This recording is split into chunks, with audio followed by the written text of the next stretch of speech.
Hello, welcome back. Golan-globus. Yeah. Nice. We've only been doing 20 of these. Get it right. Yep. Golan-globus Theater. Yep, Golan-globus Theater. We had that nice hot week last week, and this week we're going cold. And not just cold, stone cold. Ooh, yeah. That was a nice segue there. Yeah, I mean, we're down to the 70s this week. It's actually trained professionals. Quite That's nice. what pros do. Trained professionals.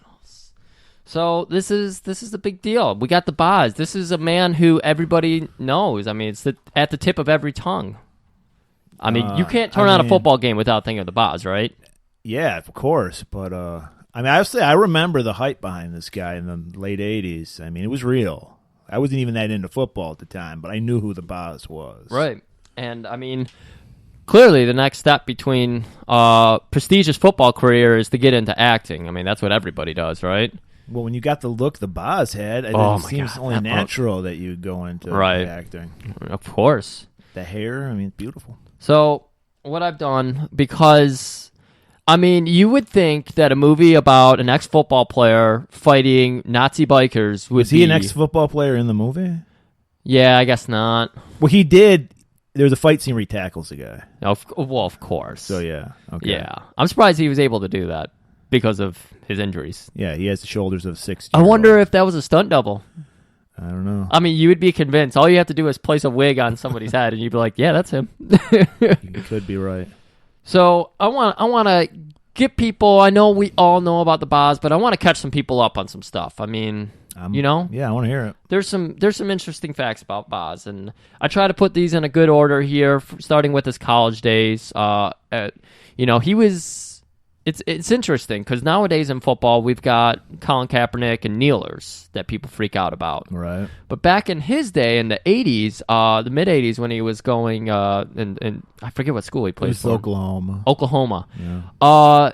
He would often wear a shirt that read NCAA as National Communists Against Athletes.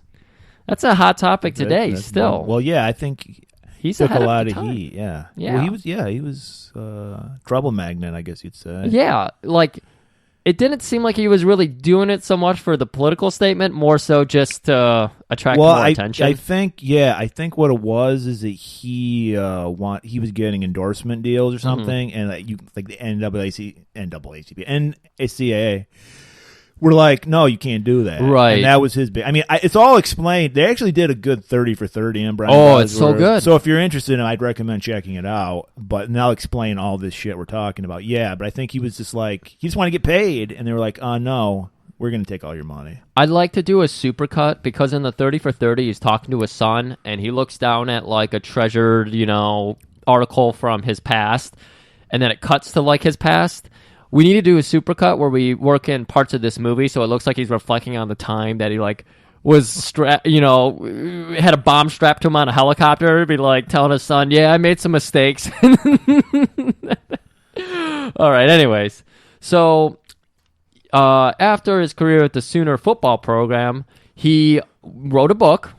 Well, he had somebody write it for him. He had a guy write a book, yeah. Because he probably can't even read. Yeah, but he talked about how the Sooner football program was laden with drug use, gunplay in the athletic dorm, and other wild behavior.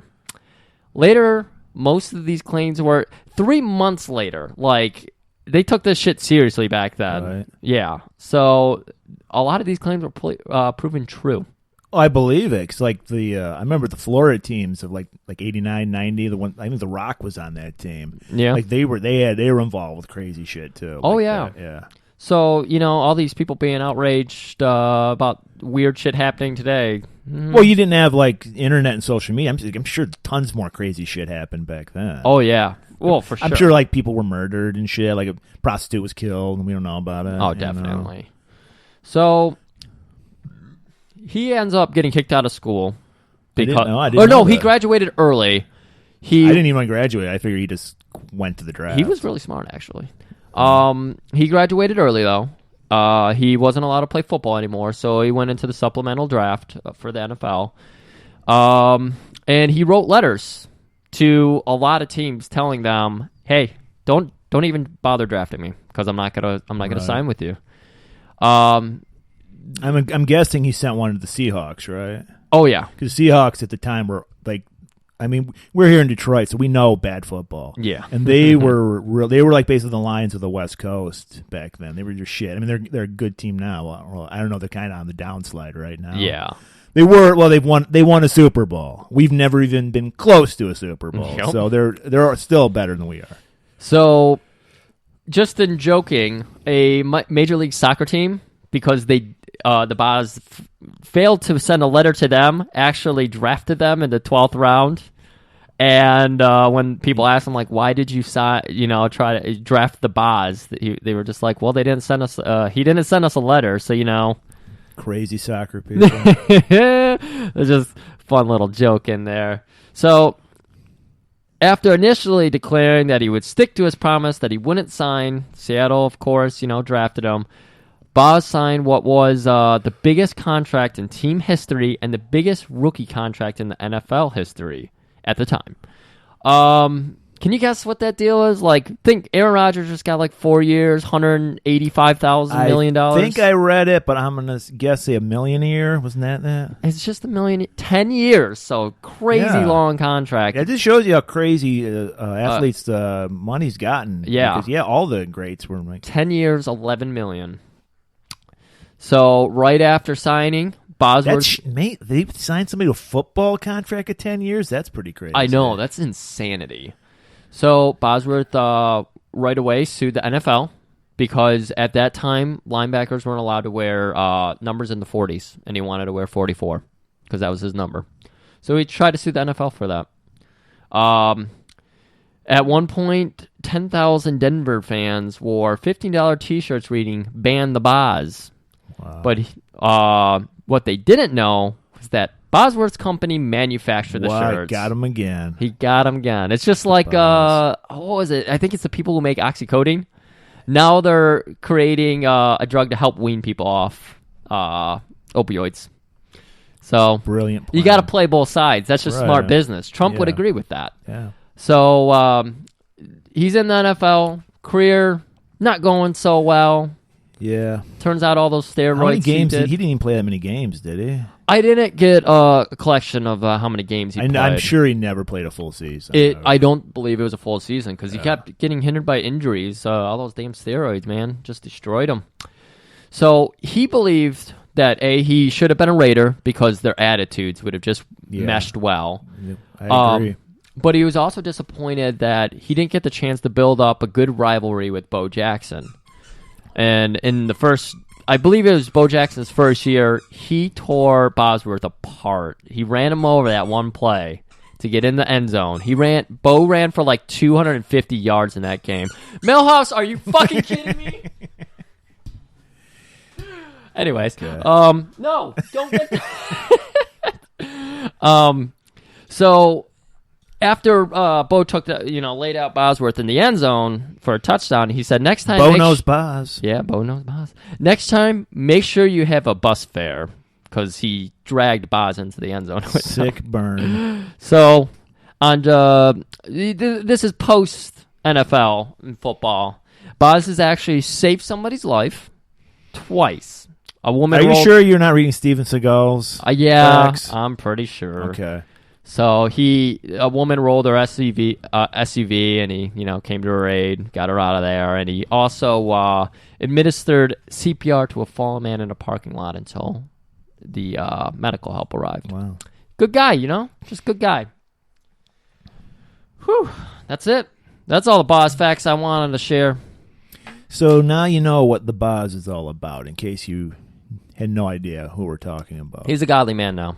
In fact, of course he is. He's done movies in this decade, and they're mostly religious movies. That's what a has-been does. They go, like Kevin Sorbo, that guy that played Superman. I don't remember his name.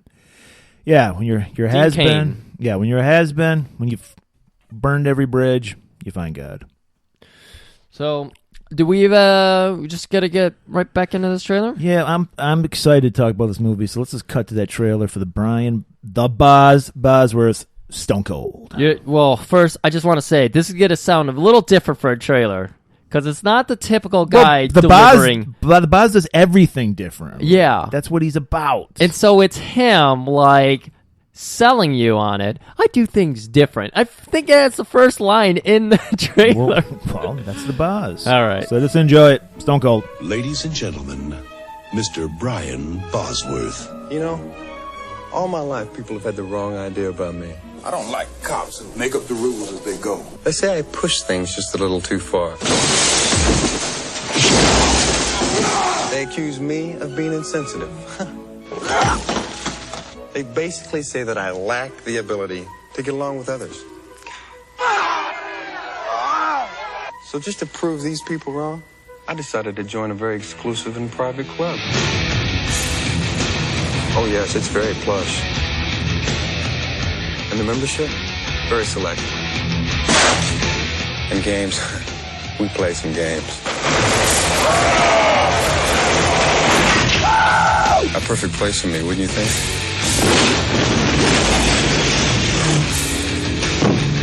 You just picked up the wrong passenger,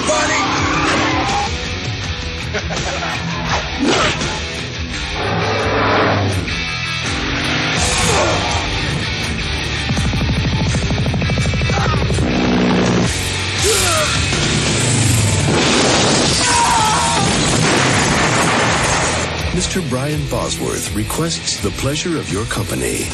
Stone Cold. No, Murray, this Yes. movie may not have been great, but one thing that is great, Boz's hair.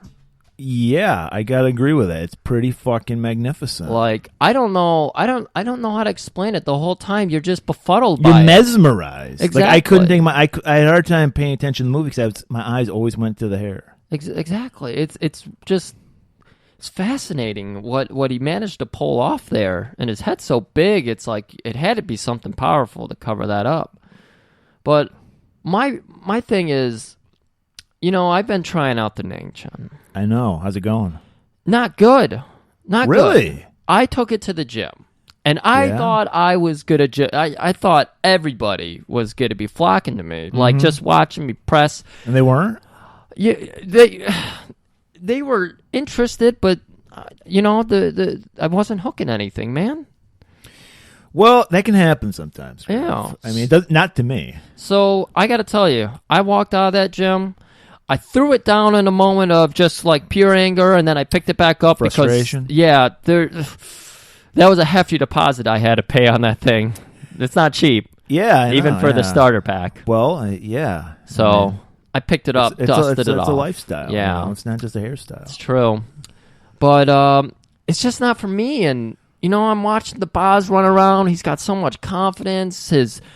He's got some action, you know, actor swag going on. He's got it all, and I was just really disappointed. I mean, I at least still have functional shoulders, but I want what he has, man. You're not gonna, I'm glad you brought that up, Griff, because I agree. The Nangchen's not for everybody. Yeah, it's for me. I found what I need in life, but you're not me. Yeah. So I understand where you're coming from. And I can't go scorpion tail. Of course, I'd be duty bound to kill you. Exactly. So we can't do that because we have too many listeners who want to listen to this podcast. I need a new solution. I'm glad you said that, Griff, because I have a new solution. Mm-hmm. It's funny that we're talking about Brian Bosworth today because I have been in deep negotiations with Brian Bosworth and his people for the past 6 months. Holy shit. Because I want his hair too. Well, I'm fine with the Nangchen, but I want his hair for you. I want that hair. So I don't have any business in the background, but I have read Donald Trump's Art of the Deal. So I think I really know how to negotiate. That's all you need, I'm pretty sure.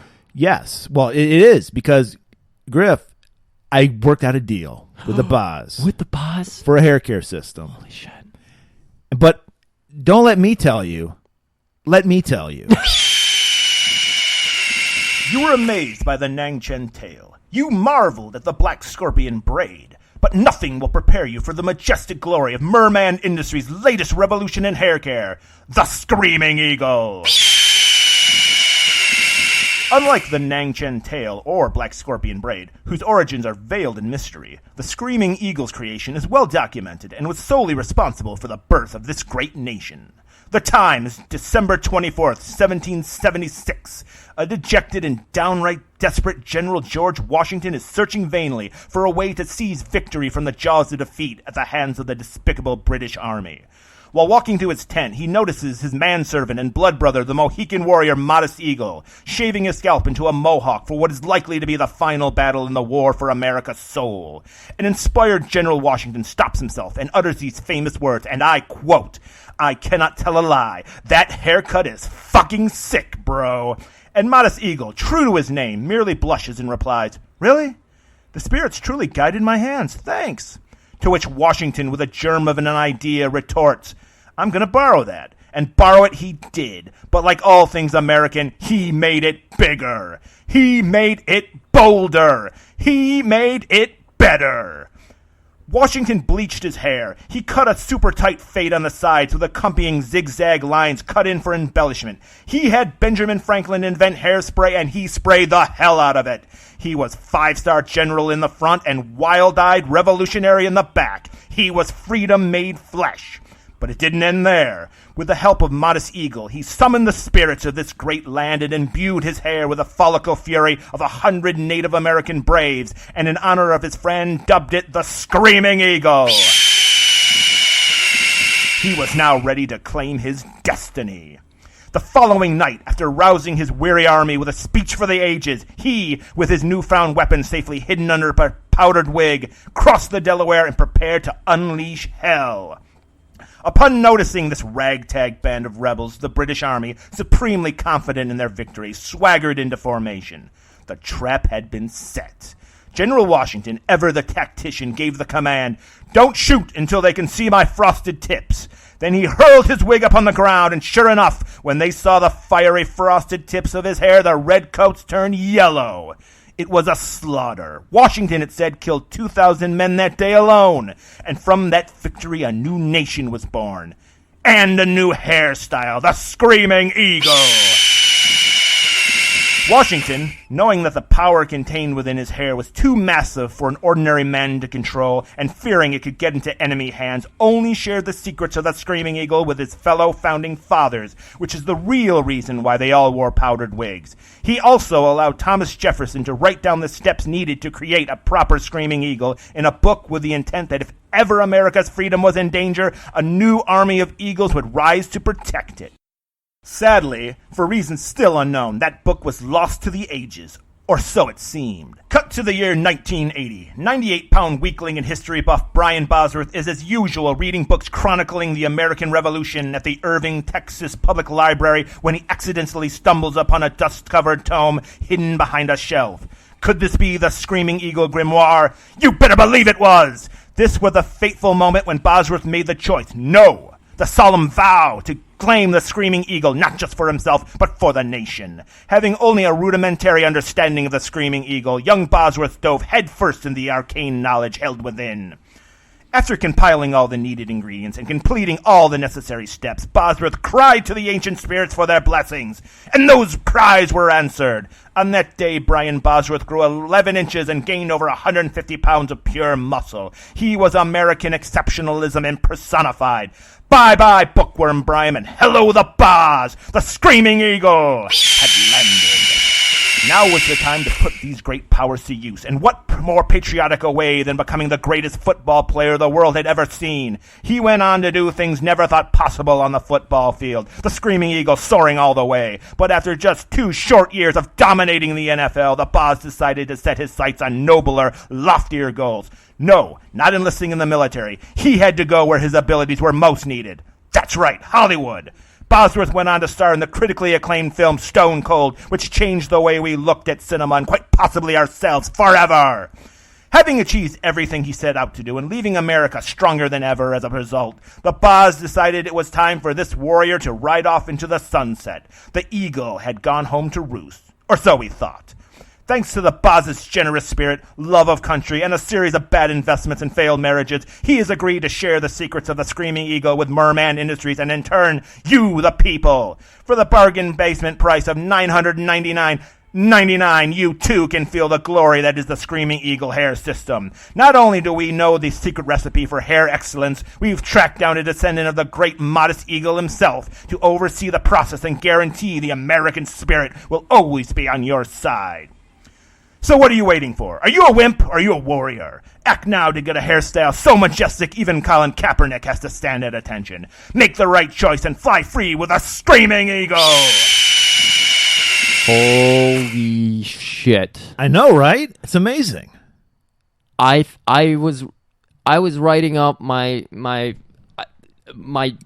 what do they call it when your will? I was writing Yes. out my will. I thought Last my will and life was testament. over when the Nang Chen wasn't working for me, and you're telling me there's a way, and it's only going to cost me $1,000? No, it's going to cost you $999.99. Oh, excuse me. When, But that's before tax. when can I get this? Well, we're in the works. We're going to definitely have it out before Christmas season because this make a great Christmas present. Yeah, So we'll say it's going to be sometime in the last quarter. it's the last quarter. Okay, It's a business term someone told me. you're gonna hit it at the 2-minute warning. Just get This it is right in under the wire. Griff, this is your 2-minute warning. Oh boy, You need to get this hairstyle. For a split second, I almost snipped off my Nang Chen and went full Screaming holy Eagle. shit! Can I? Do we still have contact with the boss? I Yeah, mean, of course. I feel like We're partners now. I feel like we need to do like some kind of what do they call that, pre-purchase plan, where you get like either one of the Boz's leather jackets or a couple dangling earrings, man. I feel like that could really help. I'm glad you said that, Griff. Oh. Because I'm also working on the Boz collection of clothing line. Yeah? But that's down the line. Okay. We're just in the open. We're just talking. We're going to see how the Screaming Eagle goes first, and if that's a big success, which I'm sure will be, we're going to go into a clothing line.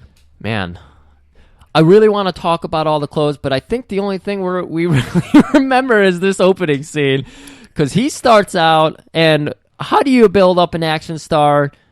Robbery. Right. Well, before we get into the movie, I just want to say, Griff, we've been doing this show for what, 10, 20 years now? 10, 20 years, yeah. Who would have thought we would be sitting on a hair care empire? And I mean, I never even thought about hair, but we've just developed so many systems that are helping people. It's amazing. Dude, people are so sensitive about hair. It's important. It's who you are as a person. If you don't have great. hair, you might as well just shoot yourself. You might as well. That's what I hear. Elon Musk, if you look at an old picture of that turd, he's bald as shit. He's probably going to be fitting up for the Boz. Screaming Eagle? The Screaming Eagle. Yeah, he doesn't have the discipline for a Nang Chen. Yeah, he Definitely. doesn't. He really doesn't. All So, that yeah. pot use. Pff, Loser. what a loser. So, are we ready to talk about? Yeah, I'm ready now. Okay. I just wanted to get that out there. I'm No, so proud of what we've accomplished in like the past 10, Hey 20 man, years. sometimes you gotta stop and look. You know what kind of trail we've been blazing, and it's a furious fire blaze. Right. It's huge. It's great. It's like California. That's how blazing it is. Oh boy. Too soon? Oh boy. I think it's too soon because it's still going on. And what I'd like to say, well, here's another thing that'll boy. offend someone. I just want to say that as much as I love the Boz's hair, it was kind of rough getting through this movie. I had my own personal 9/11 yesterday when I was watching this movie. Yeah, it's a slog.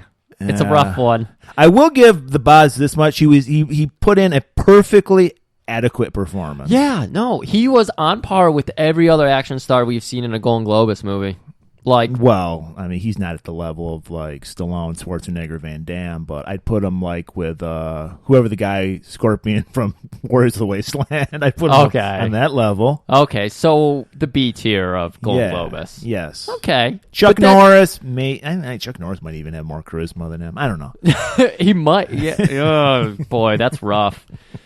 I would say that Boz gets a little more credit because he goes further than Chuck. He's always got titties slapping him in the face. It's true. Chuck was always about like, eat your vegetables and grow a Say shitty your mullet. prayers, Yeah. your vitamins. Yeah. So, we ready for this robbery? Yeah, let's do it. So, Well, we got to have that scene, that opening scene that lets us know what this character, our hero, Joe Huff is all about. Yeah, so cold opening, robbery.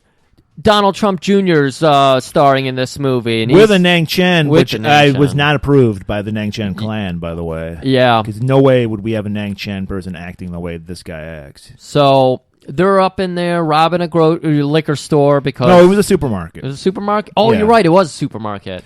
Just like Cobra. And they probably ripped off Cobra. I also like that, as in, like, we talk about diversity and inclusiveness a lot now. I always loved how the gangs back then always were mixed race gangs. Always. Which you never see in real life. No. But always here. So there's a black guy and 2 white guys. Yeah. And so they're just going around, they're getting hostages, they're stealing whatever they want. Laughing maniacally. Having a great time. But coincidentally... Bong! Boz is shopping. He's doing a little munchie run. He walks in, and they're just like, "What the fuck? Did someone just walk in?" But what's he wearing, Griff? So, because I think this will be in the Boz collection. Oh, this has to be. This is why I brought it up, because when I was thinking about it, it's like, I'm getting that. So he's going cyberpunk. He's got the crazy hair, the earrings, the shitty shades, and then a duster, no shirt on. Leather duster Down, just sweeping his ankles. And he's got to be wearing cowboy boots too. I'm pretty sure he was. Yeah, absolutely. Like tight jeans and cowboy boots. Snakeskin cowboy boots. Yeah. And so he's just going about his business. Just that he's Seagal badassery, where he's just like, "Oh, I see you guys are doing your thing. I'm doing my thing. No big deal." And of course, they're freaking out. Hey, go get him! And one guy gets real close to him, and of course, you don't get that close with a gun because he's so fast. He's got all that linebacker agility. Right. He just fucking slaps the gun away and chokeslams him through a window. Well, they also set up a very important aspect of his character that he's all about mind games and about playing with people's minds. Yeah, good call. So so you're right. He kills one of the guys, or disables them. I don't know what he does. Oh, he's disabled. And then the main Donald Trump Jr. guy, he takes a woman hostage, and he's in an aisle. The Boz is on the next aisle. He grabs a can of spinach. Does a Popeye move, and he tosses it over into the aisle. It freaks the guy out. He starts shooting everywhere. Yeah, he's playing mind games. Super jumpy, right? Because that was a guy with the hostage. Yeah, right. Don Jr. But it worked because he lets the hostage go. He's just like, and then he completely loses his shit. Throws the hostage to the side. I don't even remember how he accosts him. Well, I do remember he... Oh, he starts running. Yes, that's it. And then Boz is just waiting for him. Well, yeah. And he broke a jar of some shit on the ground. Yeah. And the guy slips. And my God. And he goes flying 10 feet in the air into a big pile of Coke cans. It's a fucking cartoon moment. He slips on it, and apparently he was running 20 miles an hour because he launched into the air. Yeah, and he just line drives himself into a can of Chef Boyardee or something. No, it was Coca-Cola. It was a whole giant stack of Coke cans. I don't know who would take the time to do that. Yeah. But they did it. And of course, thank God they were empty, so there was no mess. So he's outsmarted all the baddies, used mind games. Right. He's just fucking brilliant. And of course, the cops are going to show up. The real cops, and they're like, "Why aren't you suspended? Yep. What are you doing here?" Always like a badass on parole, suspension, gun and badge, Yeah. So they're like, "What do you have to say about this whole thing?" And he's just like, "Clean up on aisle 4. Burn." So that's going to be our cut into our adversaries in this. And it's a whole, like we mentioned, gang of biker Nazis. Yeah. Well, they're not... they're Nazis because there's swastika flags everywhere. But ideologically, they're just kind of chill. They don't really... They really are. They're... Yeah. But they're just to let you know they're bad people. Right. So maybe they just like the style, The aesthetic of Nazis. Maybe they're not into the message. They like the aesthetics. Sure. They're shitty people regardless, because isn't the opening scene of them, it's like them harleying all over the place. Well, we're showing how crazy and wild these people are. Isn't this when they just randomly are killing people? No, they're just doing crazy biker shit. They're dragging people by their bikes. But I think they're enjoying it, the people being dragged for some reason. Because they're doing it to the other members? Yeah, I think. And then there's this scene, I call it the Uzi William Tell scene, where we meet Ice, who's the main henchman in this movie, who's played by William Forsythe, who if you see him, you go, "Oh, I've seen that guy in a million things." He's always playing bad guys mostly, but He's like the main henchman. So what it is he's like doing a standoff with another biker, and he's holding a beer can on his shoulder. Oh yeah, that was great. And the whole aim is, like William Tell, to shoot the beer can off his shoulder. So I want to paint a picture here. Okay, so they're standing off like an Old West duel. There's tons of people around them. They're completely surrounded in people. And so the guy is like shooting and missing the beer can on Ice's shoulder. Yet somehow the bullets are also missing the millions of people that are around Ice. Like, this guy's such a bad shot. He's like shooting 10, 20 feet in the air. And so he fucks up. So Ice is like, well, you put one up there.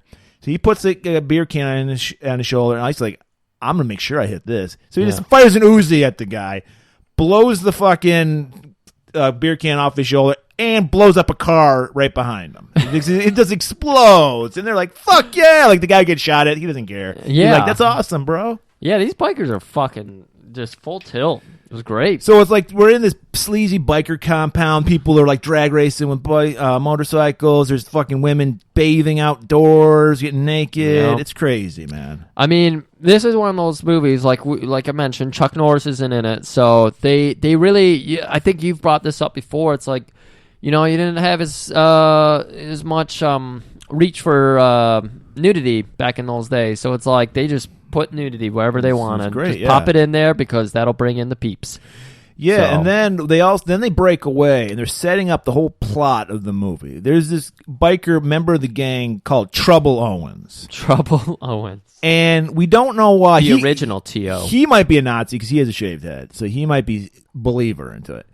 They just show him blow a priest away like with a shotgun. Oh, okay. Yeah, he just shoots and blows it away. And we don't know why. This never explained why he's killing, but he just likes killing for priests. fun. Maybe he was molested. I don't know. Oh shit! Maybe he's taking down the Catholic church. I don't know, but he's dumb enough that he gets arrested. Of course. So he gets convicted. Yup. 45 years, yep. Which people are acting like he's lenient. They're like, that's lenient. It's like he's going to be like fucking 80 when he gets out. Like, how is what the fuck? What's he going to do? Like, yeah. So.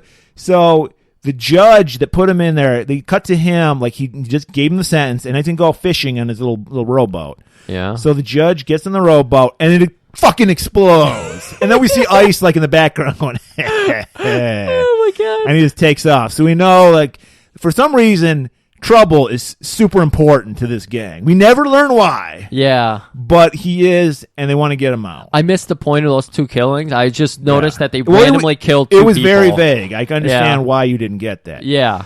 So then we cut to this DA, Brent the Whipperton, who's like, I'm going to make sure that guy gets the death penalty. Yeah. They are in the South. Yeah. Alabama. And so they're like, so that's basically the crux of the story. The bikers need to get Trouble out. I mean, doesn't Alabama already have the death penalty? Was it Alabama or Mississippi? I didn't remember. You know what? It's Mississippi. He's from Alabama because they keep telling him, you're out of your jurisdiction. And he's like, fuck you, I'm the boss.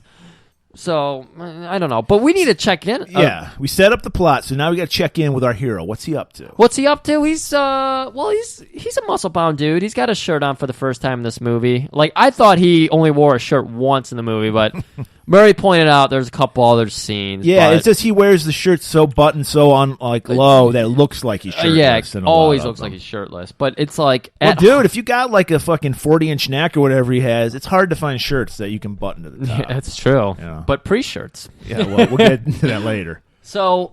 he's going to go ahead and he's going to be standing over his blender. This is a bodybuilder, so of course he's like got to work in as much protein, nutrients into a single... Well, it looks like he just worked out because he's wearing like a sweatshirt with the sleeves cut off. Yeah. Probably a Gold's Gym. I didn't look really closely, but... yeah. Like Schwarzenegger last week. They couldn't get the rights to Gold Gym, actually. And he's got... So, I don't know. But it was an off-brand Gold's Gym. It was like Gold's Gym or something like that. Yeah, exactly. And he's got like a headband on. Yeah, Gold Digger's Gym.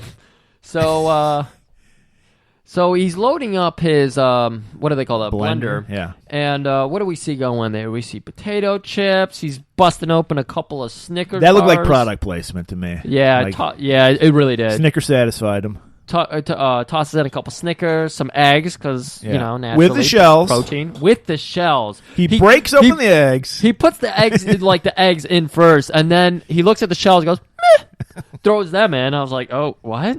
Banana, orange juice. That's healthy. The eggshells. Potassium. Tabasco sauce. Little added for flavor, yeah. Yeah. So it's like, what the fuck? He blends it all up. Makes this disgusting looking gruel with it. Yeah, and you're like, is this real? And of course he pulls it into a dish and hands it down. He's got a fucking Komodo. Yeah, pet Komodo dragon, because he's crazy. He's crazy. A regular guy just have a dog. Look at the hair. Look at the earrings. And of course, in one scene, he's like, oh, you're my girl. And then a minute later, or no, he's like, you're my man. And then like While later he's feeding this shit to this lizard, probably going to kill him. Yeah. But you're my man. The lizard doesn't even want to eat it. He's like, Well, oh, come on, you're skin and bones. Fat as fuck. And he's like, fucking feed me something I'm supposed to eat, you dipshit. Feed me real food. Snickers. Snickers. So he's going to get an old knock at the door. Right. And the old FBI coming. We're introduced to one of our favorite characters. Oh, Lance. Easily the best character. Lance, the nerdy FBI agent. He's like hypochondriac. He's afraid of germs. He's Right. uptight. Totally opposite of the boss. He looks like that guy from Mad About You. I don't remember. Paul that guy's- Reiser? Paul Reiser. He looks like Yeah, Paul you're Reiser. right. He does have kind of a So just anybody from that era. neurotic Jew character type thing. Yeah, and he's just telling him like, we really need you, and he's like, I really don't need you. Well, he's like, you know bikers better than anyone. You're the guy we go to because you've convicted so many biker gangs. Yet they somehow, even though you stand out like in a crowd with that fucking mullet of yours, you can somehow always go undercover and nobody ever remembers you or knows who you are. His undercover is basically waking up and just being like, hey, buds, what's up? Right. And it's like, we need you. And he's like, like a true hero of all these movies. No, I don't want to get involved. A hero never wants to get involved at first. Oh, yeah. So like, well, step outside and let me talk to my Cunningham, my boss. And so they go into a car and they start talking. And he's like, I can get that 6-week suspension reduced. 6-week suspension? Yeah. That's all it was? Yeah. And he's Let like, me put my life on the line for 6-week suspension. well, that's what he says. And he's like, fuck no. He's like, all right, well, it's 6 months suspension with no pay. And he's like, all right, I'll fucking do it. Oh, okay. I just knew they blackmailed him. I don't remember the the blackmail. standards. Yeah. So is this when they head back up and they get a little closer glimpse? Or no, it's the next day. I don't remember if there's anything in between that, though. The next day, Paul Reiser shows up again. yeah, Lance shows up and he's like, "Hey, I got some croissants to show what a pussy is. He's got a bunch of French food, like some French croissants and some café latte, and he's like really overpronouncing Lance. the French Oh, words. yeah. He's hitting real hard on the... And he does eat Snickers and potato chips. He's just like, and so he's like, and do you notice he's wearing some sweet ass black bikini banana hammock briefs too? Because he always had those. Yeah, so I write in the notes. I immediately write down fan service because I just saw him walking away, and I was like, I don't want to watch that. So then, he walks into the bedroom, and like Lance is like, "Who's that?" Of course, he's got it's like a sheet on the ground, and he can tell that there's something underneath it, but it's he's like, "You got a dog?" It's not. Yeah, it's not big enough. So First of all, Joe Huff, aka the boss, is really abusive to this fucking Komodo dragon. He's a piece of shit. And we're supposed to act like he like loves this guy. He's like got him in like a sack or some shit. Yeah, no, he just threw a sheet on him. Well, that's still fucked up. Well, him and his girl. Like I thought. He can't perform with his Komodo watching him bang some generic probably stripper. not. Maybe she couldn't perform. He was doing it to help her out. Well, either way, just put him in another room. You don't have to put him fucking cover him up. See, I thought they were making a joke of like, oh, what are you hiding a lady under there? And it's like, no, I thought he was was big enough. No, I thought it was like a dog or something. Well, he eventually does say, "Is that a dog?" But like, no, it's my and Komodo. then the moment when he is shocked because a lady rolls over in bed, and she does a fucking kick-ass move where she's naked but you never really see anything. Like she practiced that rollover. You get half a butt because she like sticks one leg out, so you get like half butt, and then she's not shy at all, so she's just like, "Oh, Joe, who's your friend?" And wanders off. And he's like, "Time to take a shower." She walks past him naked, and of course Lance is like, "Whoa." Lance stares her down. Boz is standing next to him, like, really? But really objectifying women, Lance. Really? That's not cool. What's this biker gang we're gonna go hang out with? Yeah. So they're like, so Lance has got this whole agenda set up, and he's like, look, you came to me because I know bikers. We do it my way. So the first thing Joe does, who, by the way, changes the name to John Stone. That's his undercover name. So now that's why, hence the name Stone Cold. So he's like, we're doing it my way. We go to a biker bar first. So, biker bar. Tit for tat. Tits and tats. Yeah. I was just happy because obviously it's morning when Lance shows up. Right. I thought it was going to be 11 a.m., another bar scene, packed.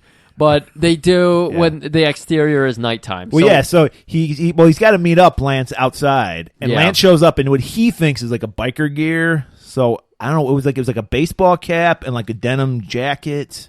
Yeah, baseball cap backwards. Okay, well, of course. Very biker. You know, very biker. I believe he had a do-rag on underneath it, too. Probably. So, he's looking good. Boz shows up, though. No shirt, leather jacket. Or was it leather? No, it was the leather jacket. Yeah, leather jacket. Because he's got that stupid skull. Yeah, with he a like skunk robbed tail. like Andrew Dice Clay's closet because he's got the most tackiest leather jacket with like a skull and like a skunk tail or something hanging on the shoulder. Yeah, it looks fucking trashy as shit. And then he's got like, you know how like professors would have the elbow patches. He's got like snakeskin patches on like the elbows of his. Even on the back of it, it had random snakeskin patches. Yeah, it was horrible looking. So Lance is like, what are we doing here?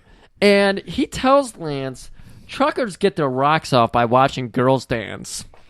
And then he goes, before we go in, I got to biker you up. Oh, yeah. So he's like, no respectable biker wears sleeves. So he rips the sleeves off the denim jacket. And then, now you're ready. Now you're ready. So they go in, they go to the bar. They're kind of like talking plan. Well, first we see the strippers, and then and then our buddy hair metal Sean will love this scene because there's like a hair metal band playing on stage, surrounded by strippers. Yeah, and then Boz goes to the bar. He's like, he's seen naked women all the time. He's not impressed. Exactly. If there's 5 scenes worth watching in this movie, the cold opening, the stone cold opening. And then this bar scene was pretty interesting too. With the hair metal band, the strippers grinding on them. We get more tits because it's been 10 minutes. And so they go up to the bar. Hey, let's get a couple beers. Act natural in this environment. Lance, being the nerd, asks for a glass. Yeah, he's like, I don't want to get Alzheimer's from a beer bottle or something. He's worried about everything. But the last thing I would do then was get it out of a glass. I would say, give me the bottle. Exactly. Instead, he goes. But they had to set up the joke where he's like, this glass is dirty. Yeah. And the bartender's just like, get fucked, puss. So Boz points out like everybody in the bar. He's like, that's this guy. That's this. And the sergeant of arms is right over there. That's Ice. So he's just they use Ice is macking on some broad. Yeah. He uses the same style approach to cracking this case. Well, he knows bikers better than anybody. Yeah. He knows the mindset, the way they tick. Right. But his approach is like how I approach billiards, where it's like, I'm not good.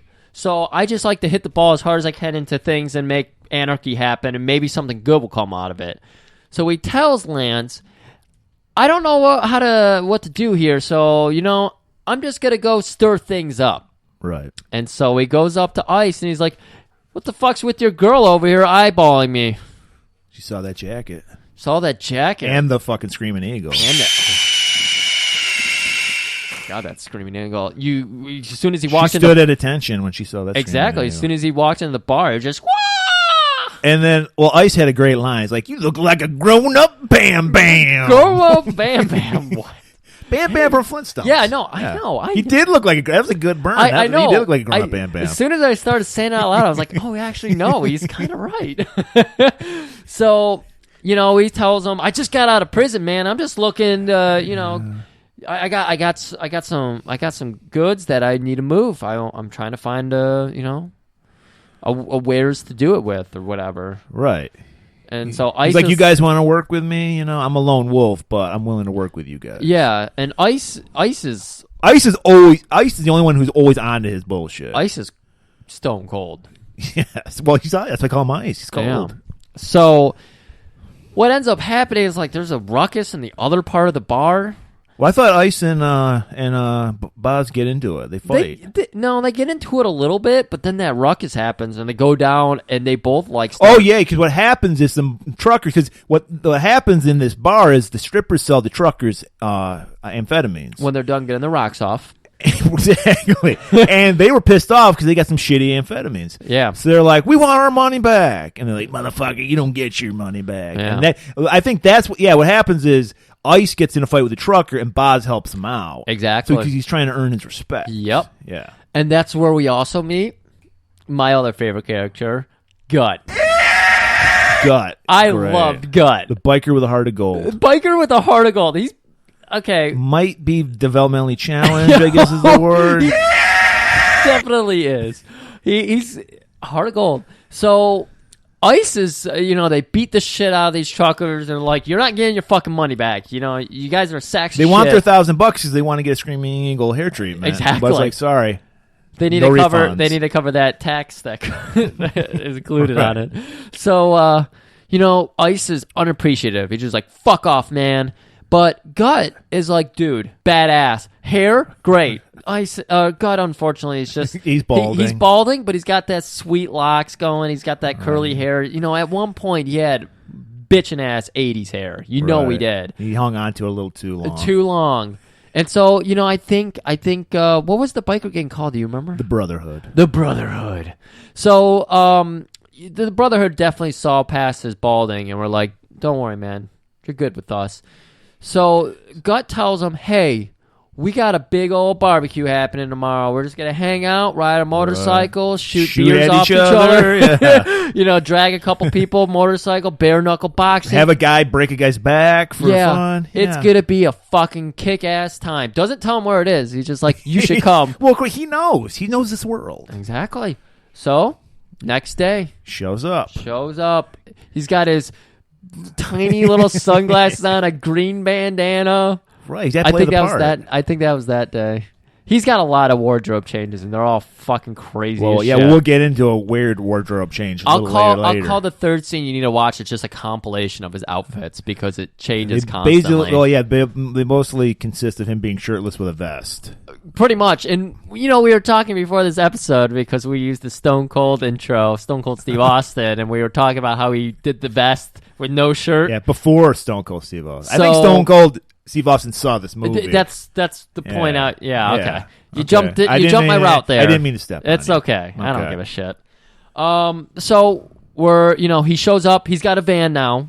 It's like a 70s, stoner van. It's got furniture all up in it. So it's got like shag carpeting, disco ball. He's got it all, and then he's trailing his motorcycle because you don't ride into a motorcycle gang, on your motorcycle. Yeah, I was confused. Okay, so because I thought he came. I knew he had a van there, but I thought he came in on his bike. But you're right, he was hauling the bike. Yeah, he was hauling it. And then Ice challenges him to a drag race.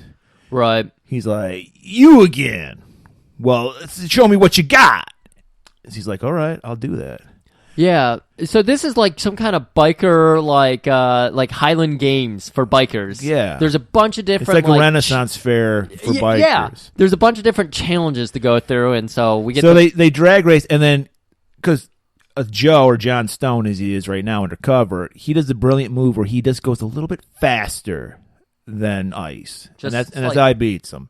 He just opens up the throttle a little more, beats him, and of course Ice is like, "God damn it, that's never happened before." So Ice still doesn't give a shit. He's like, fuck this guy. He storms off.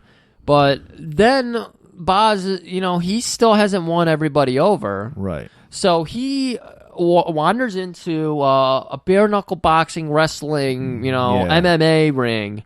Well, this, I knew when we saw this, I was like, your brother's going to fucking love My brother is going to love this movie. Because... You probably listening have no idea who we're going to be talking about, but some of them. But Griff's brother has a non-sexual crush on a particular independent wrestler. He doesn't wrestle in WWF. Yeah. Named Kenny Omega. Kenny Omega is pretty good. And this guy is the spitting image of Kenny Omega. He's a young Kenny Omega. He's like fucking jacked. He's ripped. He's he's in better shape than Boz. He is in way better shape. And he's got the crunchy, curly, looks like fried Chinese noodles hair. Yep. And he's just fucking breaking backs, breaking necks. He's just enjoying life. He is having a great time. He's fucking I love it. He really does capture the spirit of Kenny Omega, or should I say Kenny Omega captured the spirit, whatever the fuck his name was. Yeah. All I know is he's a champion, and they're like, get in there, puss, new meat, whatever they call him. I don't remember. Yeah. So they push Boz in there. He's only wearing the vest or something, so he takes that off. But he also, back and forth. Yeah, you pointed this out. He's wearing these fingerless, like leather gloves. Every other scene, it's like back and forth. They're gone, then they're there, then they're gone, then they're there. So some very bad editing going on right there. Oh, very much so. So they're trading blows, but Kenny Omega is getting the better of him. Yeah, but then since they hired the Boz, he's got to do a football tackle. So he tackles the guy first. And then he gets the best of him. Like, that tackle was so devastating. It's not worth to go into. Yeah, but there was a moment it looked like the Boz was out, and that's when he gets up and tackles him. And after that, it's like Goldberg in the first spear, man. Right. WWF. He does his finishing move, which is just punching the guy in the face 99 like 20 and 0 times. after. Yeah. And so then he finally earns the respect of the bikers. Yeah, people are loving him. But you get the shot of the leader, Chains, walking around, noticing him. Right. A lot of noticing, okay? Right. So, Change is going to go back to Boz's van. Right. Chains, by the way, is played by Lance Henriksen, who he's been in a million. He was the villain in your favorite Jean-Claude movie, Hard Target. Holy shit, that was him. Yes. At the end of the movie, he cuts his hair, and I was like, where do I know this motherfucker? Right. Wow. He's been in a lot of great shit. He was in Aliens. He's been in a lot of great shit. Holy shit. That was killing me.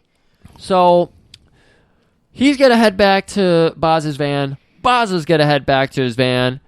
And he's going to, Boz is all upset. What are you doing in my fucking van? And he's like, I think we need to have a little bit of a talk. I don't know why he's got a southern thing going. Actually, I do know. They're in the South. Right. So, that's why. And finally, an accent that works. I got the right region accent. So, they're like, what gang you with? What group?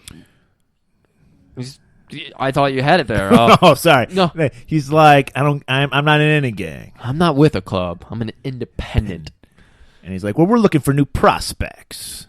Because we learned prospects is what someone is on a trial basis with a gang. It's a prospect. Yeah. I don't remember how that whole conversation goes. And then God is like, this is guy's telling you about, Brains. This is guy's telling you about. Yeah. He's fucking Tits McGee, sir. Yeah, he's ready to blow fucking Boz. Mm-hmm. And so, like, Chains is, like, chilling in his van. He's like, I'm going to let you use my old lady for a while. Yeah.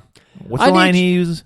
Huh? What's the line he uses about his old lady? Dude, I don't remember. I thought you had the line. I don't know. Well, then forget it. I didn't have it. I thought there was another word for his old lady that you remember. Like it's common law wife. Oh, yeah, that's right. What he ends up telling him is he's like, this is Nancy, right? Yes. Okay. There was a few wardrobe changes for her, too. But he mentions Nancy, and he's like, this is my housebroken old lady. So apparently he's got the road lady, and then this is like the one he just comes home to. So he's like, go bang her for a while, and then we'll talk. Yeah. So Boz goes, and Boz is disgusted by this. Yeah. We learned he has this respect for women. Oh, yeah. They close the doors. It's just her and him in his crushed velvet van with the shag carpet and the disco. You think they're about to plow because it's been 10 minutes since we've seen tits, so she's going to bust them out. But Boz's like, no, sweetie, put them away. I respect you too much. What are you doing with these clowns? Like, immediately sees through, obviously she's had a trouble past. Right. Like, he's so good at reading people. Well, exactly. That's why he's an undercover agent. He can read people really well. Right. So he doesn't bang her. He just gets out. It's like, I ain't into that. Yeah. And Chains understands. He gets a little chuckle out of it. But we got denied boobs, so they're going to cut, show us a couple more boobs, and, we're going to have a good laugh and enjoy it.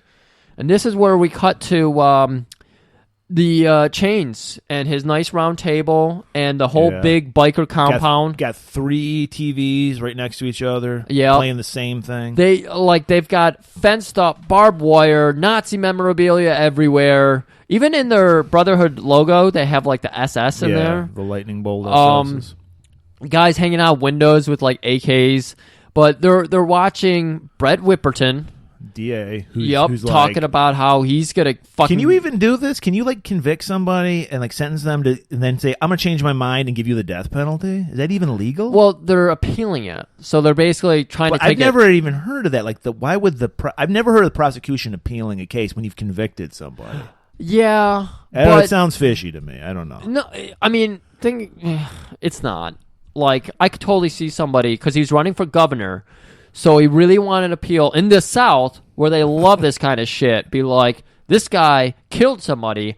Killed a priest. Yeah. He didn't just kill somebody. Exactly. Thank you. Eye for an eye. This dude doesn't deserve to live eating up tax dollars. Yeah. So, okay. Well, you're right. Okay. So they're like, we're going to get that motherfucker. And then, of course, this army man walks in. He's kind of a Che Guevara looking dude. Yeah, beret. He's got like an envelope of money or whatever, and apparently he's their contact in the military. Yeah, he's a member of the Brotherhood, but he's also, you're right, he's in the military. Got access to a helicopter. So, of course, Boz is going to show up, looking great as always. New outfit, new handkerchief, new fucking jacket. You went the full nines to impress these guys. Like, he's right there, you know. He's about to win them over. And this is where Chains is going to come out and be like, you're a real piece of shit coming here again. And they kind of have a power struggle. Do you remember this power struggle? Well, I know this whole movie is about mind games. Mind games. And layers upon layers of mind games. And Chains and the Boz are the best at it. So it's like fucking Jedi Knights going at each other. It's Darth Vader, Luke Skywalker, man. They're like playing mind games, but I don't actually remember what he says. All I know is they end up fighting. Oh yeah, okay. And like Chains punches Boz in the face or something, and he's like, "Bull move, piece of shit," and he body slams him on a pool table. Right. Okay, you're right. And everybody freaks out, but Chains is like, "No, this motherfucker's got guts." Right. You're a prospect now. I got a mission for you. Yeah, so he's like, there's this Bolivian guy who's been selling cocaine on our territory. Yeah. And you got to eliminate him. So put a shirt on. Go to Pensacola. Get this guy for me. And so that's when we catch up to Boz at the club. Well, first we have this great motorcycle montage of Boz just driving to Pensacola. That fucking... I told you, this movie would have been better if it was 110 instead of 130. And that could have been cut out. Well, they probably had this super sweet kind of bluesy white trash rock song playing in the background. They had to use. Yeah, that's true. So like, throw it in a montage. So the evidence, like they said, you're gonna know this guy because he'll have one of these earrings. Yeah, big dangly earrings. It's like a spider or something. Yes, it was. So he gets the guy, and he has a spider web tattoo in his ear. Yeah, he has a spider web tattooed in his ear. So he immediately notices the guy. He joins the guy at the bar. The guy who, by the way, has a Black Scorpion Nang Chen combo. He had a braided tail. Which I don't know. I still don't know how I feel about that. I don't know, but people are doing it in these movies, man. I don't like it. I don't know. So, you know, Boz whispered something like, "Oh, I see you drinking a Cosmo. That's a total bitch drink." And the guy's like, "You know, it's not very progressive of you to say something like that." And Boz's like, "Bullshit!" and slams his face into the bar. Well, you got it. You alluded to it, but you didn't get to it. Boz is wearing a priest shirt without the white collar part. It is a priest shirt without the white collar. I don't know. Maybe that was a callback to how like he feels for the victims who got shot. The priest. Yeah, like, he's like getting back at them in a way, like subtly. Because, like I said, it's all about mind games. Yeah, good point. Oh, I like that. That's a good mind game. So he just beats the shit out of the Bolivian guy and just hauls him out of the club. Everyone stops and he's just like, my buddy's drunk. So he actually hands him over to his FBI buds. Yeah. And they come up with this brilliant plan. They're like, all right, throw him on a plane back to Bolivia. Yup. Find me a deceased person's ear. Yep. So I don't know where they found it, but they come up with an ear. He goes to a tattoo artist who tattoos a spider web in the ear. It's like, I ain't never been told to tattoo. Yeah. I've tattooed asses. I've tattooed tits. I've never tattooed an ear. A dead ear. A dead ear. And he ripped off the dangly earring. So he goes back to the club and he's like, here you go. Whips a fucking ear at Chains, whips the earring. Chains goes, hey, Nancy, my squeeze, here's an earring for you, girl. Yeah. Hands her that dangly earring. She's like not impressed. Yeah. Gross.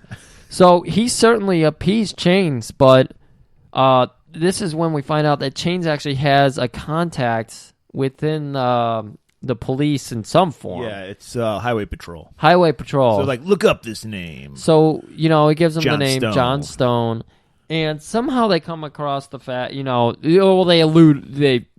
obviously our guy's got a record, so. Right. But Boz has to go on another mission now with Nancy. They gotta do collection for like the people that are like had to pay protection to, or pay protection to them.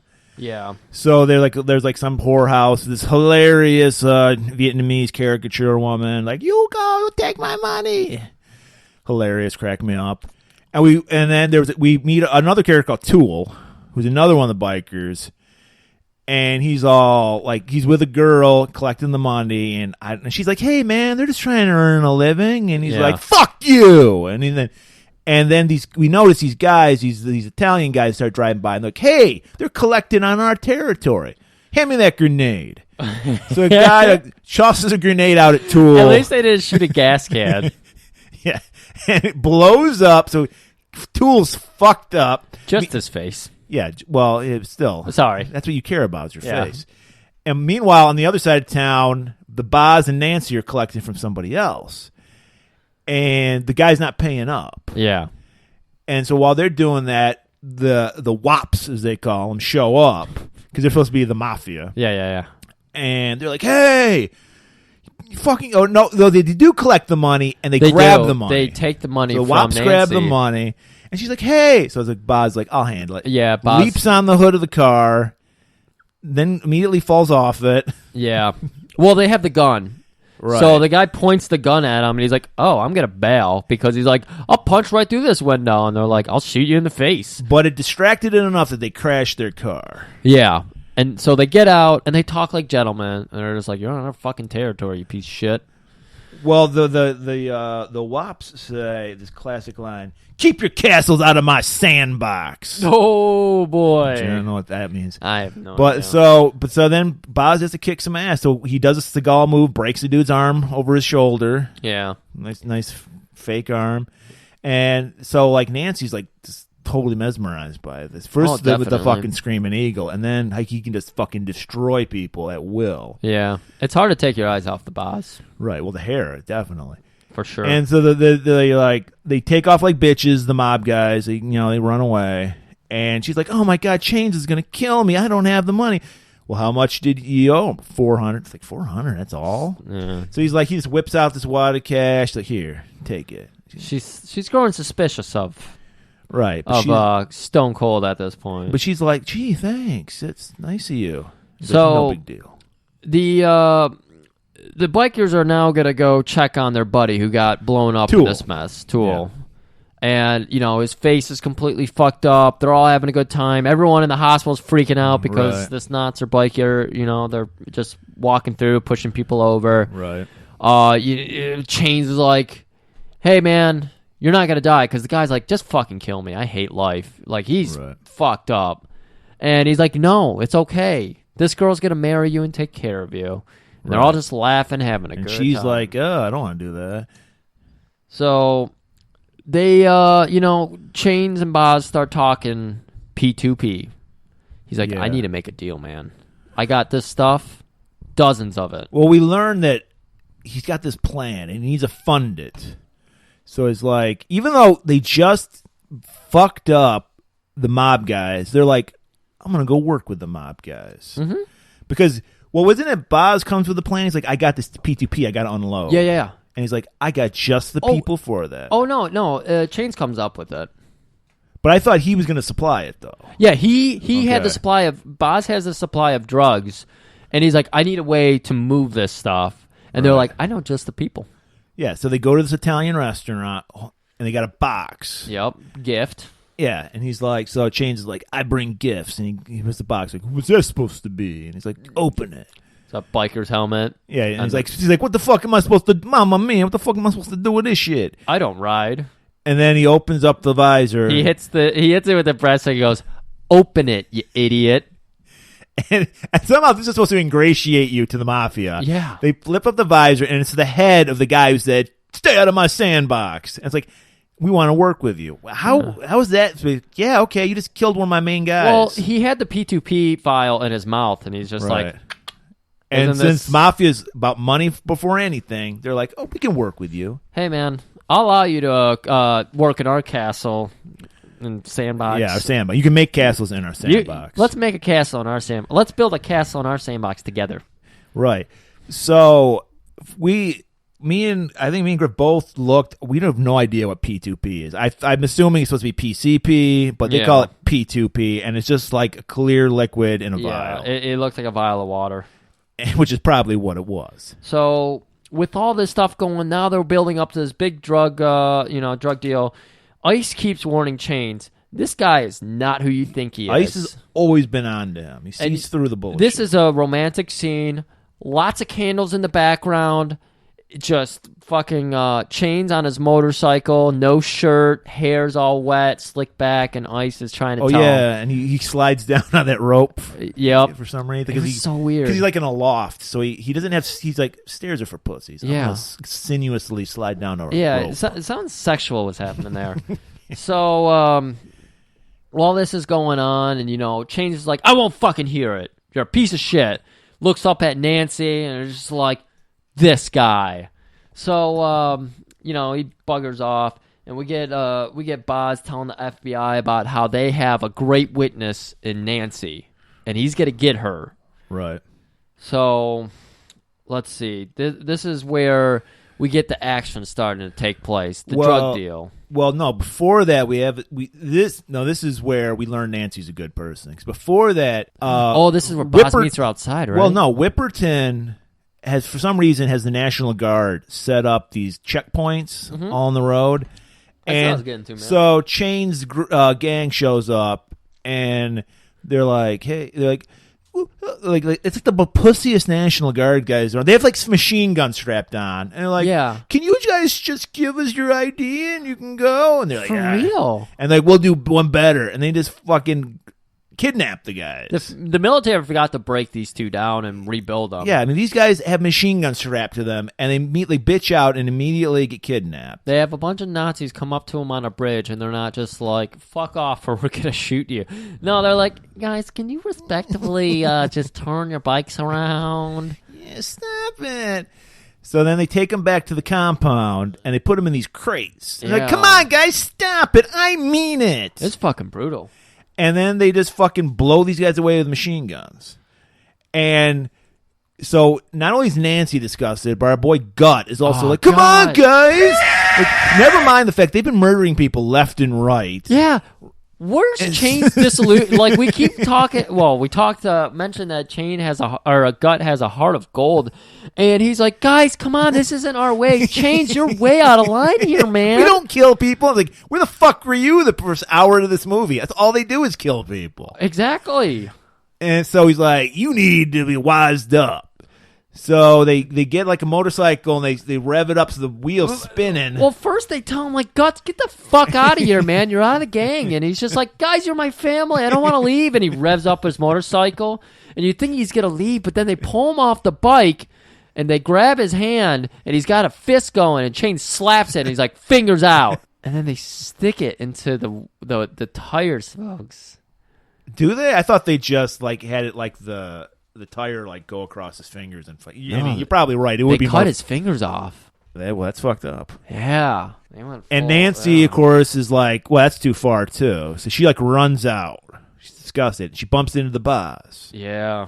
And the boss is like, what is he? She's like, oh, I never wanted this. These guys were so cool. I don't know what's going on. Yeah, she's like, I ran away and these guys were so nice to me and they brought me in and then they, Change is pretty cool. He tells me to go just fuck anybody, and I do it. But he's still a good guy. You don't really know Chains like I do. Still a good guy. Have you ever seen him climb down a rope naked? And then she drops something. Chains has changed since D-Day. He's like, "What's D-Day?" He's like, "I don't know. It's just this big plan he's got. That's why he's trying to make all this money." And then she's like, "I'm gonna run away." And he's like, "You can't. They'll come after you. They'll hunt you down." And he's like, "Remember your tattoo." And she's got this tattoo, GFBD. Right. God forgives, brotherhood doesn't. So Boz tells her, if you play by my rules, I'll take you with me. And so she's like, really? And you just see the child in her, like, finally an escape from this. So she's like, okay. And then they caress a little bit. They kiss a little bit. There's a bond forming. It's a very Chuck Norris level, though. It's very sweet. It really is. Boz. So then they just fade out, right? And then we cut to them at a milk shop, like a milkshake place. Yeah, they're at just like a standard diner. Right. They're just sharing Bonding her life over story. a milkshake. Yeah, she's telling her, my dad was a dick, so I ran away. And then Chains found me, and it was great. Like, I thought I had a family finally.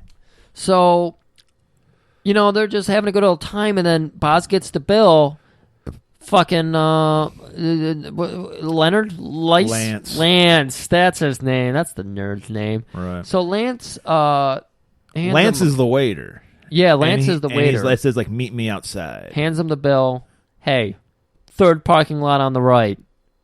So Boz looks up, takes off. He's like, I got to wash my hands. And Well... he takes off. Yeah, and... He tells it to Nancy. Ice happens to be standing by. Well, yeah, he's like talking. He's like, I don't even know what was Lance trying to tell him. Like, we set up the buy or something. Yeah, they just had to discuss everything. But mainly it was, hey, we already got what we want. The FBI You're right. wants, so you're right. And then he's like, you need to get out of there. And he's like, no, I'm in too deep. Yeah, I got to finish what I started. So they're arguing. Meanwhile, Ice just happens to be driving by because he's probably always been tailing because he's always been on to John Stone. Oh, yeah. And he's like, hey, you're a fucking cop. And he just takes off. Buzz, or what is his name? Joe, you got to back out, man. You're out of your jurisdiction. And, of course, Ice hears that or just suspects it. So we start firing at them. Right, with his machine gun. And then takes off. And Buzz like, fuck this guy. He's fuck this. He's like, I got to stop him before he gets the chains and tells him, what's going on. So we get our nice we get a really motorcycle kind of chase. Moderate speed chase. Yeah. And they're like, it was a weird chase because first it starts out with Boz chasing Ice. And then somehow it winds up Ice chasing Boz. Like they go in this tunnel. And then it switches again. Just back and why? And I guess somehow to make it somewhat interesting. I don't know. I guess. And so I think Ice like shoots a car and explodes and kills a bunch of people to try to stop the Boz. Yeah. And then I love the climax. It was like the lamest climax. Boz just taps him like on the side, yeah. and then Ice goes flying, crashes, says like "fuck you," and then he dies. So Nancy at this point, she disappears apparently, goes back to the compound. She's packing her shit. And then the phone rings. And she picks it up. Hey, Chain's there? No.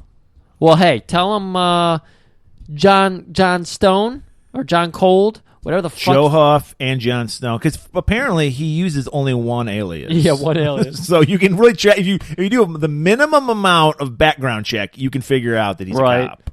And that's what they do. So Nancy finds out. And you're like, holy shit, she's going to run to Chains. She's going to sell him out. But no, she meets up with Boz first. And she's like, are you a fucking cop? Because there's one thing I can't stand, it's liars. Or cops. Yeah. Or cops. He does tell her he's not a cop, right? I don't fucking remember. I couldn't understand it. I listened to it very closely the second time. It's like, I still don't know if he said I'm not a cop or not. But he takes off his shades. And that hair is just flowing, the earrings dangling. You can hear this caw of an eagle in the background. That screaming eagle. I'm not a cop. And she's like, all right, I believe you. So now we got to have a funeral for Ice. Right. But not an ordinary funeral because these are bikers. They have a Viking funeral. Yeah. So we have Ice Apparently, they just picked his body up off the ground because nobody wanted it. Nobody claimed it. Yeah, exactly. He dies in the middle of a fucking happening city. Apparently, the EMS never city showed wasn't up. that happening. It is Mississippi. But, so he's like, they put him on his motorcycle. He's on like a big pile of like branches and wood and shit. And he's like sitting there. And then Chains gives the eulogy for Ice. I don't remember what it was. I don't really fucking care. It was beautiful. It was something about death and how Ice embraced it every day and how he could outdrink anybody and how he would fucking murder at the drop of a hat because he was that dedicated to the Brotherhood. You know, I just want to point out, too, we already went over the Boz's outfit. I loved the way Chains dressed because he always had this like leather skull cap. The leather skull cap, man. And he always wore skin-tight jeans and skin-tight chaps over them. Oh, yeah. Well, you know, he must have been hot as shit. When you've got that skinny-ass white look, you know, you embrace it. Like, well, he did with gusto. Exactly. You always had really cool shades, too. Right. A lot of cool sunglasses in this movie. Right. So, they light Ice on fire. It's just giant blaze. And, again, the noticing starts happening between Boz and constant mind Chains. games, dude. Mind games, man. So Boz his confidence is kind of shedding because he's been found out as a cop, kind of like. Well, he's really worried. He doesn't know where Nancy's head's at. Yeah. I don't know. So Boz, of course, has to really push this one step further because he's got to get these guys back on his side. So we're gonna get to the drug deal. Right. So, well, first he meets up with his cop buds. the FBI guys, and they're like, all right, what you're going to do, this guy here, he's going to deliver it, and, you know, we're going to drop it off at a certain point. We have all the guys set up. We're waiting for these guys at this drop-off point. So, Chains? We cut to Chains, like, he changes the drop-off point. Yeah, so in this time, Boz shoots the guy. Right. Oh, yeah, you're right. So Yeah. they meet up. Boz just blows the fuck. He's like, because the guy's like, hey, I got to have 10% of this. Exactly. Shit. And like the deal was for like $5,000. So again, I was saying how Boz has to like get him back on his side. Right. So he shoots the shit out of the guy. Well, he's like, let's talk. Let's go talk for a while. And he walks away, and then he just blows the guy away. And you're like, holy shit! I thought that was like a cop guy. Why did he do? He killed that motherfucking guy. And they're like, all right, we saved the money. We didn't spend any money. We got the fucking P2P. Yeah. Let's get the fuck out of here. So they drive off they're going to drop it off to the mafia, right? Yeah. So what happens is the plan spot gets changed because Chain's still, there's a hint. He's like, I don't really trust this guy. Yeah. So they change it. So they're supposed to go to a place where all the FBI guys were waiting, so they'd arrest them and we would just end the movie. That'd be it. So instead, they go to this new place, and Boz is like, "Hey, man, where's this thing that you agreed upon spot?" Yeah. And they're like, "Hey, I changed it, whatever." So he's like, "Well, I'm fucking out of here then. Well, the money you owe me, we'll take care of that later. I'm fucking pissed off. I'm out of here." Right. So I think he's pissed off Nancy at this point too because she finds out for sure that he's a cop. I'm pretty sure when they were driving the truck there, she finds out. I don't even remember. Yeah, it's a heavy decline because they're in that truck delivering to the drugs to the drop-off spot, and they're supposed to go with the second part of the plan. Nancy finds out he's a fucking cop. She's like, fuck you. Oh, you're right. Yeah. Well, I think she doesn't find out, but she throws it out there. She's like, Yeah. I talked to this person. You're a fucking cop, pig. Yeah. And he's like, look, I can help you. I can get you out of here. Yeah. I can get you fucking witness protection. Just stick with me. Exactly. And that's when they show up to, meet up with Chains, and he's like, change of plans, and Boz is fucking freaking out. Chains of plan. I like it. I told you it's mind games. Mind games. So Boz is all pissed off. He's like, I'm leaving. He takes off, but he goes talks to the FBI buds. We got our guy that Boz shot the shit out of. We realized taking it off was his, like a squib he had like in his shirt, so he didn't get killed.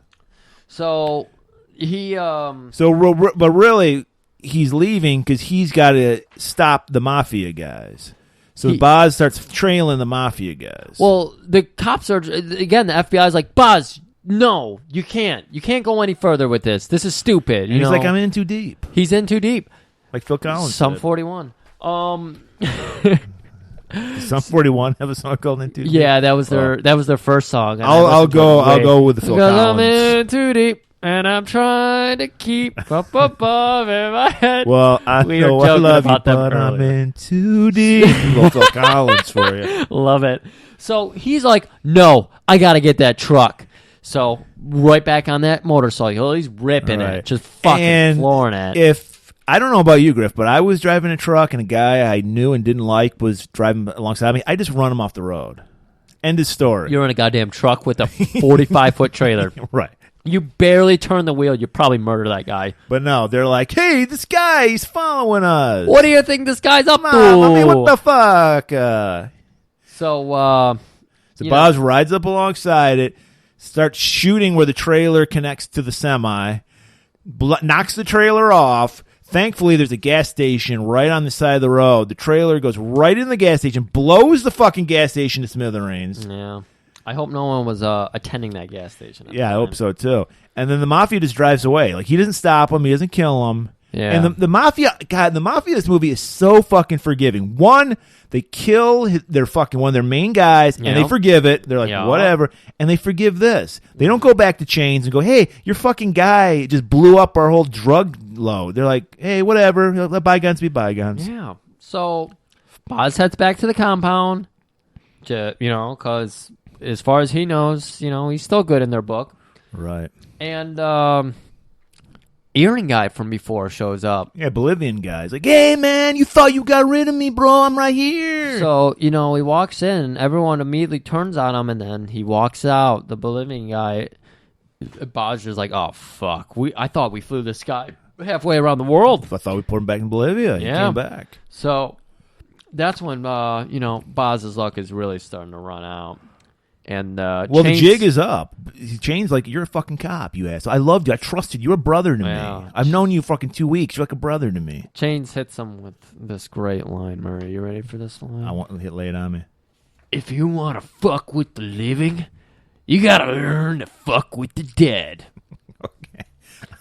I'm still trying to figure that one out. So they're, at this point, And they're then- sitting down at a table. Yeah, right. Nancy's on Chains' left.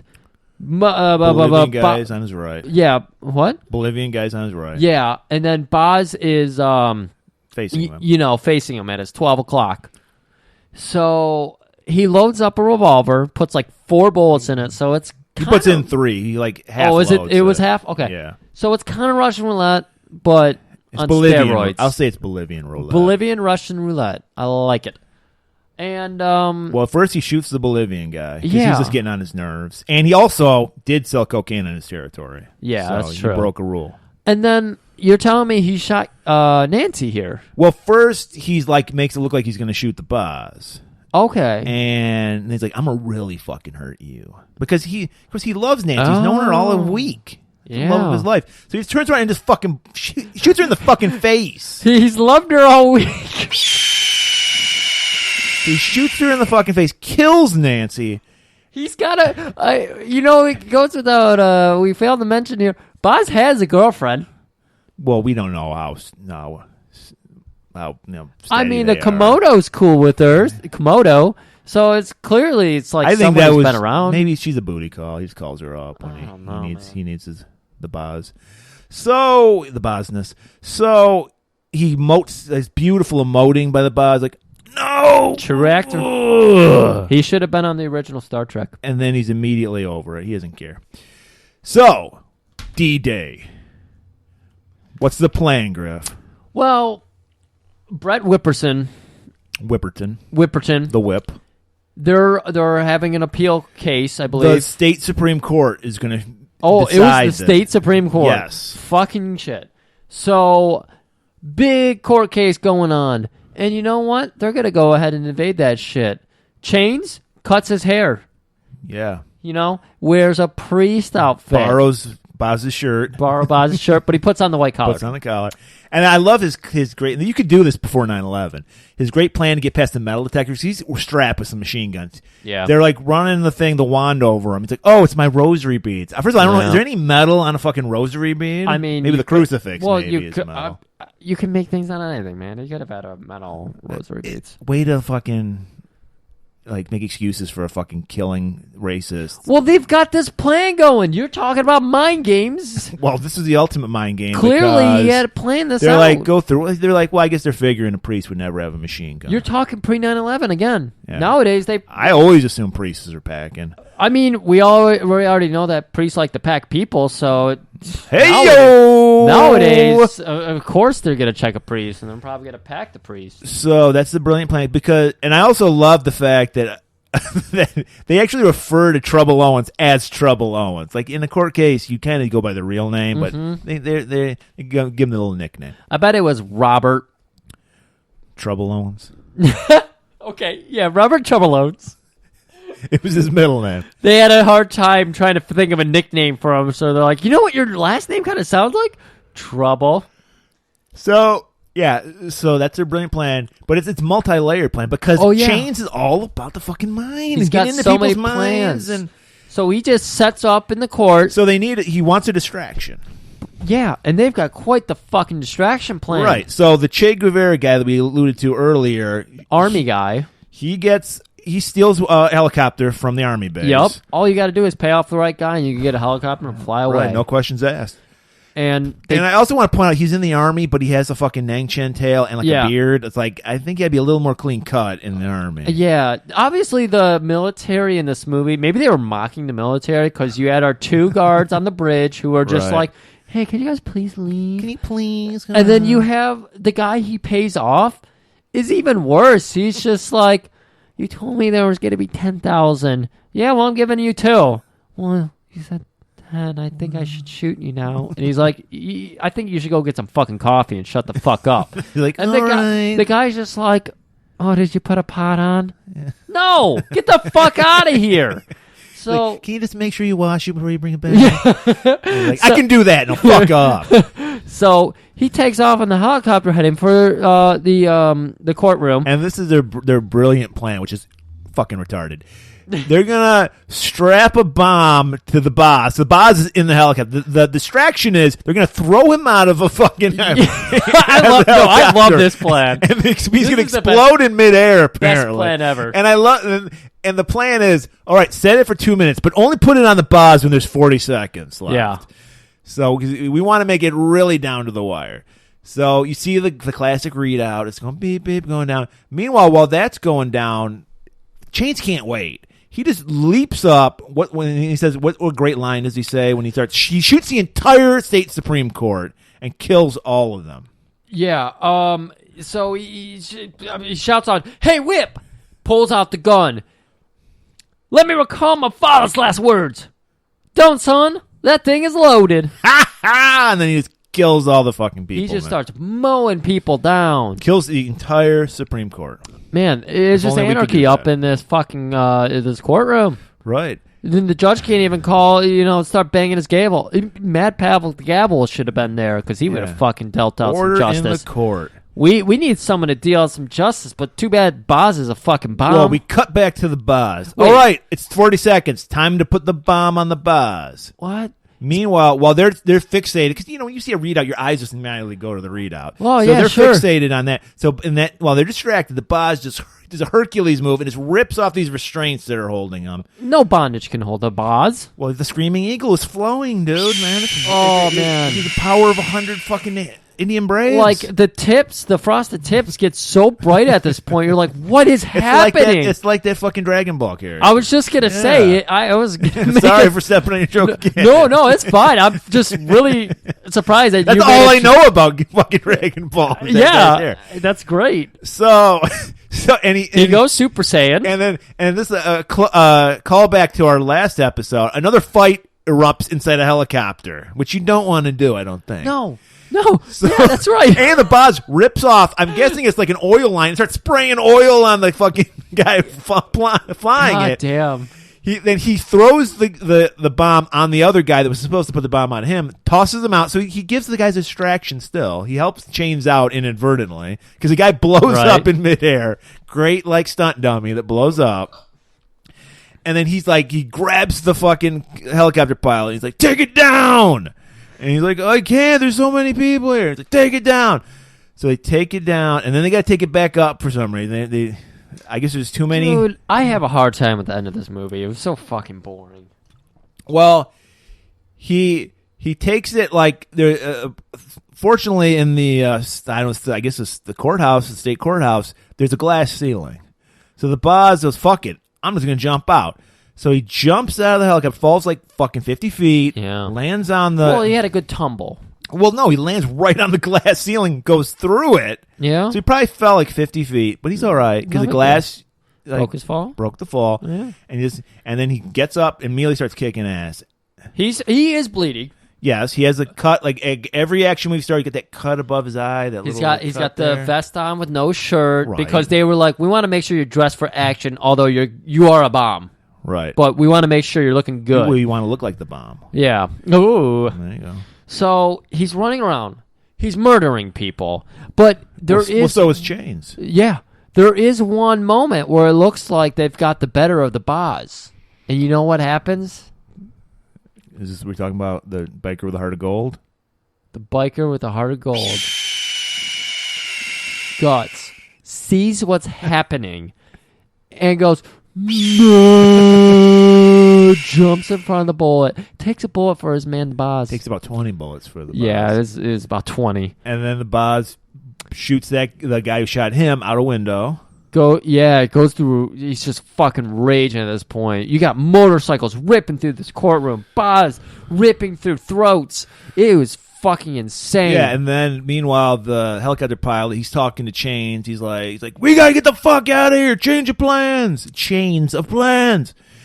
And the guy's like, hey man, I got my own shit to deal with. And I think the army shoots the helicopter and blows it up. I don't even care enough to remember. But the helicopter gets blown to shit. Doesn't matter. So we're left with a game of chicken. We got Chains and his guy on a motorcycle and the Boz facing off. Yeah. And Chains is like, run that motherfucker over. So, of course, runs at him. And Boz just shoot him? I don't even remember what he did. Dude, Boz just clotheslines. It's the most anticlimactic. What eventually happens is that Boz now has Chains. Right. Mano a mano. And he just beats the shit out of him. He pulls the gun out. Before he beats the shit out of him, he pulls the gun out. Oh, right. Oh, yeah. And he tells Chains, imagine the future, Chains, because you're not in it. Click.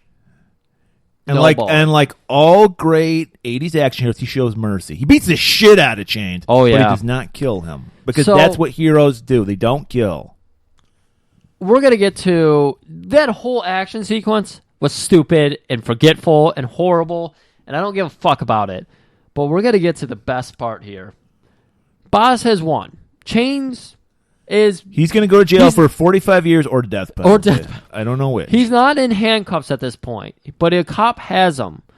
And Boz is just chatting up with the FBI like, hey, man, thanks for doing our job for us. I know you're on probation and all, and your Komodo is back at home well, not just anymore. like He's starving. On probation. He filled the honored deal. That's right. They asked him to do this. Yeah. And so they're just chatting up. But then Chains breaks loose, gets a gun because the fucking dumbass cop. And so you get another slow motion moment. Boz turning, hair, fucking screeching eagle just flying across the camera. And he doesn't have a gun. He doesn't have anything. He's gonna get helpless. He's gonna get fucking shot. Oh wait, Lance. Right. Well, first you're like, who the fuck did it? Who? And then there's this close up of Lance's face, and you notice Lance is finally cool because he's got a little earring, little baby starter kit earring stud. He isn't worked up to the big dangler that Boz had all through the movie. And he's like, thanks, partner. He tells him, hey, partner, it's time to turn it on. Wink, walk off the set. Yeah! And we just kick right into a fucking power ballad. Boz starts walking away. The credits start rolling. So you're like, wow, this is like some Lord of the Rings shit. There's going to be some more shit after the credits. Nope. Yeah, no. He just walks away for like 4 5 minutes. Yeah. And then it 4 or 5 minutes. fade to black. Wow. So Yeah. Again, we go in a lot of these movies blind. So this was definitely not our favorite. And we're never going to do another Brian Bosworth movie again. Sorry. I'm gonna try out another one of his movies, One Tough Bastard, but it's definitely going to be something on the side, and we'll see how that goes. Because I don't know, he's definitely got all the cliche action stuff, but there's so much of this movie that I was just like, pass. Yeah, there's too much of it. There's too much of it. I mean, like I said at the beginning of the episode, he did an adequate acting job. Yeah, he really did. He did a lot better than I thought he was going to do, but he's still B-level. He's a B-level for golan-globus. Yes. Yeah. So, yeah, I'm going to think. I mean, we wanted to give you, because as football season started, we wanted to give you a football. I don't know many other football people who went into movies, so. Yeah. This is the best I could do for you. Yeah, there probably are some, but yeah, this is probably the biggest. I mean, I don't think there's been a lot of football players. I don't think they've been stars. So you're right. This was probably the only. But our next movie is going to have a guy who played college football. Oh, okay. And he is. He's a real name. This is a real legend because I don't know if you guys are aware, but we lost a true legend last week. Of course, I'm talking about Mr. Burt Reynolds. Yes. And so we can't let that go past without doing a fucking Burt Reynolds movie. And I know everyone's thinking Gator right now, but It's not Gator. No, it's not Gator. We might get to Gator at one time. I know we do often dip into the southern themes with the fan boats and everything. Right. So we love our fan boats. Yeah. And I know some people probably get frustrated. I thought this was golan-globus theater. Why aren't you doing golan-globus movies? We go off road a lot. Yes, because it's not. It's the spirit. It's the spirit. It's the spirit. Yes, and this movie definitely was the spirit. Yes, we're gonna do Sharky's Machine, and the main reason is just because there's been a lot of. Both Griff and I both are big fans of the Venture Brothers cartoon show, which is the best show on Adult Swim. Oh, suck easily. it, Rick and Morty fans. Yeah, and we say that as Rick and Morty fans. We like that show. Yeah, but it's nothing close to the Venture Brothers. Yeah, Venture Brothers is so much better. And they've been referencing Sharky's Machine a lot, and we've never seen it, so we both want to see it, and we both want to honor Burt Reynolds in his memory. Which, frankly, I'm really disappointed that the media is basically just, oh yeah, he died, and they're like, this guy. When I was a kid, Griff, Burt Reynolds was the biggest fucking star in America, if not the world. Like late 70s, early 80s, nobody was bigger than Burt Reynolds. Yeah. And he's just kind of like this swept under the fucking carpet. And it's like, unfortunate. We got to honor this guy, and we're going to honor this guy next week with Sharky's Machine. I can't wait. I was so excited. I almost started watching this movie today because I'm so excited. I saw fucking Smokey and the Bandit for the first time, and I saw it in epic proportion. I saw it at the Redford Theater on the real big screen. There was a look-alike there. They had the fucking whatever the car is. Like a Firebird, right? Yeah, Firebird is whatever. But man, that was a fun movie. You know, I can't wait to watch this. I'm really excited. Burt Reynolds so far has at least a solid B+ for me. And after watching this fucking movie, I can't wait to watch something that is actually highly regarded. Yeah, well, Burt Reynolds is definitely way more charismatic than the Boz. Sorry to say that, He's got more charisma in his mustache alone. He's got more charisma in his toupee. Wait, he's bald? Yes, he was famous for having a bad toupee. Oh, really? Yeah. I didn't even notice. Well, you're forgiving of that awful toupee. I really am. Bad. Man, so he's just got that smile, man. He's that mustache. That's a fucking great mustache, dude. It really is. So that's gonna be next week. Sharky's Machine in honor of the man, the legend, Burt Reynolds. We will see you next week for that. And as always, keep it warm. Yep, bim beep bop.